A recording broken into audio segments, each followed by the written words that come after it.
درود شریف پڑھیے اللہم صلی علی محمد النبی المی وعلی آلہ وسلم صلی اللہ تعالی علیہ وسلم۔ قربان جاؤں، میرے نبی نے کیا اچھی تعلیم دی۔ اللہ اللہ، اس لیے تو قرآن میں اللہ کہتا ہے تمہارے ہر موڑ پہ تمہارے نبی تمہاری زندگی کا آئیڈیل ہونا چاہیے، ہر موڑ پہ۔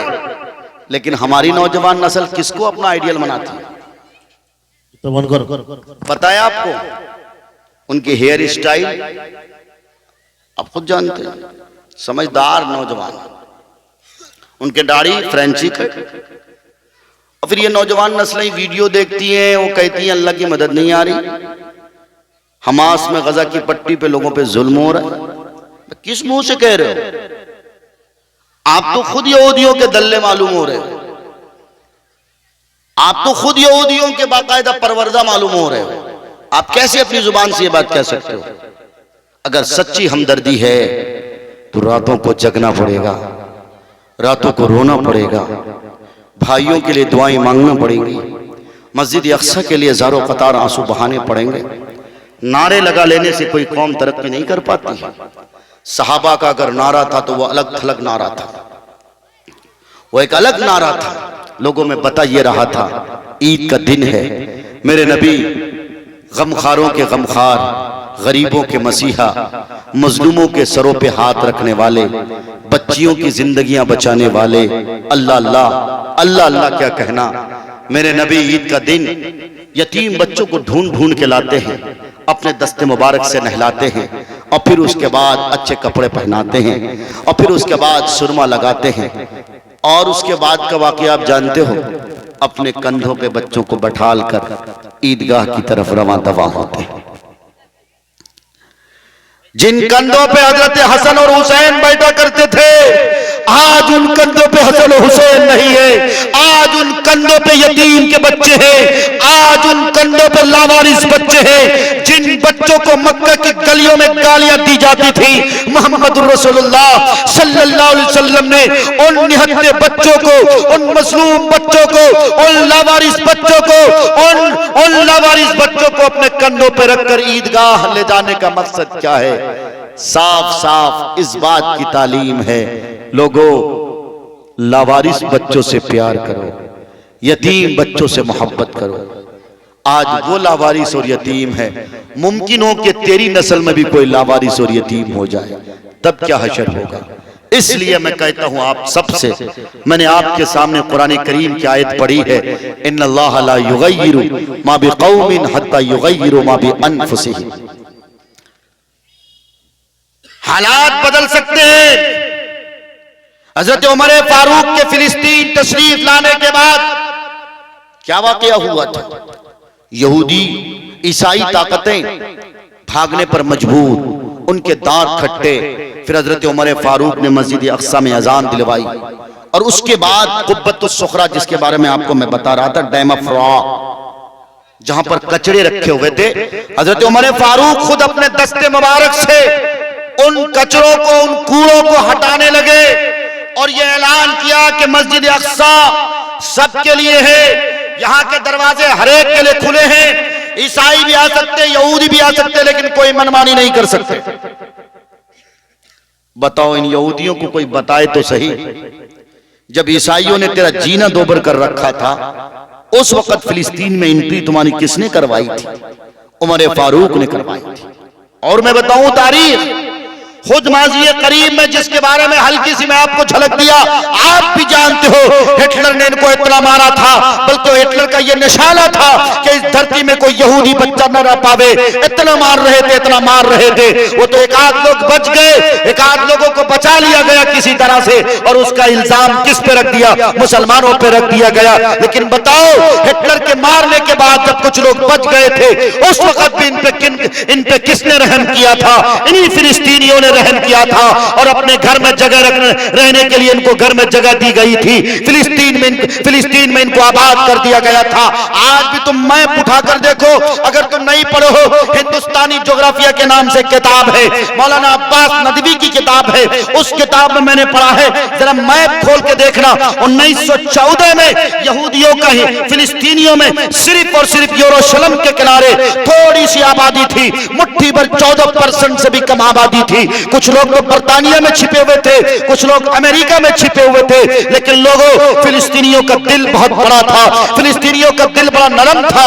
آج تم فلسطینیوں کو دہشت گرد کہتے ہو, آج تم آتنکواد کہتے ہو, شرم نہیں آتی. انہی فلسطینیوں کو آتنکواد کہتے ہو جن فلسطینیوں نے رہنے کے لیے تمہیں جگہ دی تھی, جو تم سے کرایہ بھی نہیں لیتے تھے, جو تم سے ٹیکس بھی وصول نہیں کرتے تھے.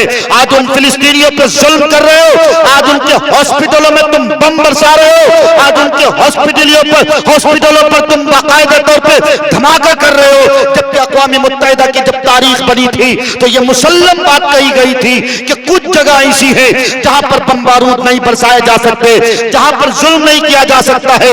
ان جگہوں میں سب سے پہلی جگہ کی جو نشاندہی کی گئی تھی وہ ہاسپٹل کی جگہ کی نشاندہی کی گئی تھی. لیکن بتاؤ, ان یہودیوں نے کچھ بھی نہیں چھوڑا. ہاسپٹل میں گھس کر جہاں ایک بیڈ میں 10 بچے لیٹے ہوئے تھے, ان بیڈ پر اور ان ہاسپٹلوں کو باقاعدہ طور پر بم سے اڑا دیا گیا ہے.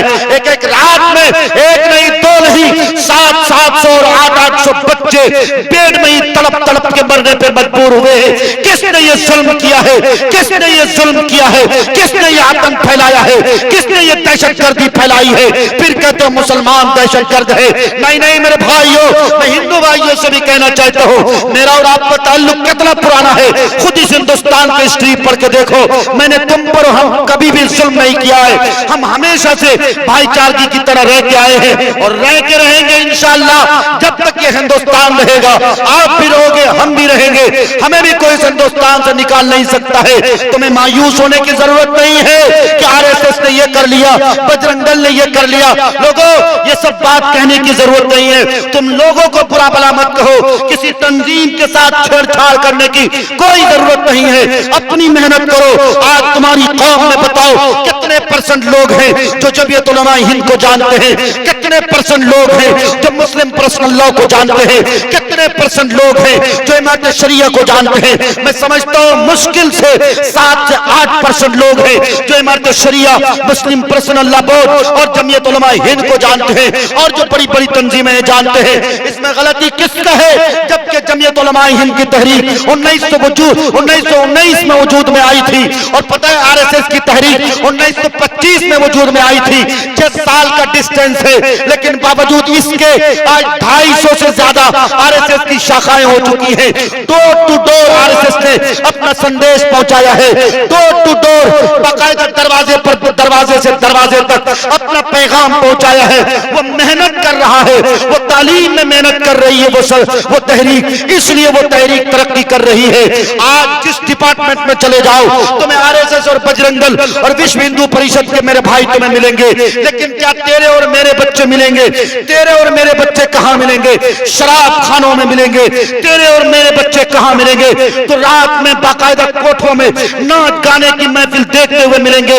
رات کے 2 بجے تک, رات کے 1 بجے تک, 12 بجے تک میں خود دیکھتا ہوں. الحمدللہ میرے پاس بھی 2 نوجوان بھائی ہیں, اب تو میں نے ان کو ذمہ داری دی ہے, لیکن اکثر میں کبھی کبھی ڈپریشن کا شکار ہوتا تھا کہ پتہ نہیں کیا ہوگا, ان کے آنے والے کل کیا ہوں گے. 2 بجے رات تک یہ ہماری نوجوان نسلیں موبائل کے تلاوت کرتی ہیں, کبھی واٹس ایپ یونیورسٹی میں پڑے رہتی ہے, کبھی فیس بک یونیورسٹی میں پڑی رہتی ہے. یہ ہماری نوجوان نسلیں آنکھوں سے تلاوت کرتی ہیں. وہ لوگ کہاں چلے گئے تم؟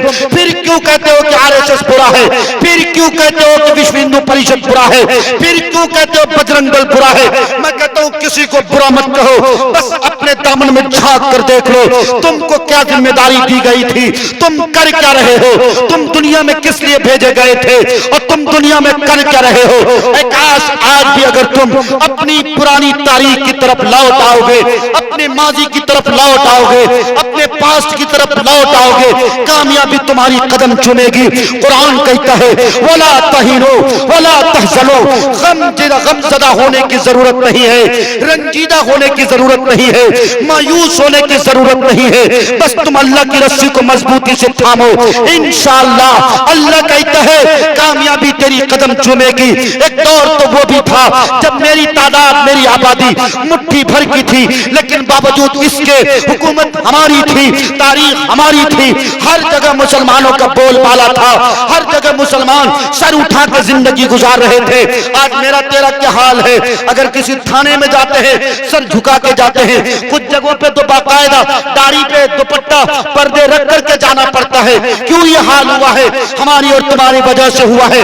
سکھ بھائیوں کو دیکھ لو، ان سے بھی کچھ سیکھ لو، ان سے کچھ سبق سیکھ لو۔ کنور مہندر سنگھ بیدی ایک بہت بڑا سکھ کا کوی ہے، ایک بہت بڑا سکھ کا شاعر ہے، اس نے اپنے 4 مصرے میں لکھا تھا، ہم کسی دین سے ہو قائل کردار تو ہیں، ہم ثنا خانے سے ہے حیدر کرار تو ہیں، ہاں عشق ہو جائے کسی سے کوئی چارہ تو نہیں، صرف مسلم کا محمد پہ اجارہ تو نہیں۔ یہ شعر لکھا اور آگے اس نے کہا اپنی قوم کو سمجھایا، میری قوم کے لوگوں سنو، محمد رسول اللہ کی تعلیم پڑھ کر مجھے یہ بات سمجھ آئی ہے کہ محمد رسول اللہ اس دھرتی میں سب سے بہترین ویکتی ہے، سب سے بہترین انسان ہے، مانوتا کے سمان میں تمہیں اس سے بڑا، اس سے اچھا کوئی ویکتی نہیں مل سکتا ہے۔ محمد رسول اللہ کی تعلیمات میں ایک بات یہ لکھی ہے کہ اگر 2 بھائیوں میں جھگڑا ہو، تیسرا بھائی اس میں ماچس مارنے کا کام نہ کرے، پیٹرول ڈالنے کا کام نہ کرے، بلکہ صلح مصالحت کرائے، دونوں کے دل ملانے کا کام کرے۔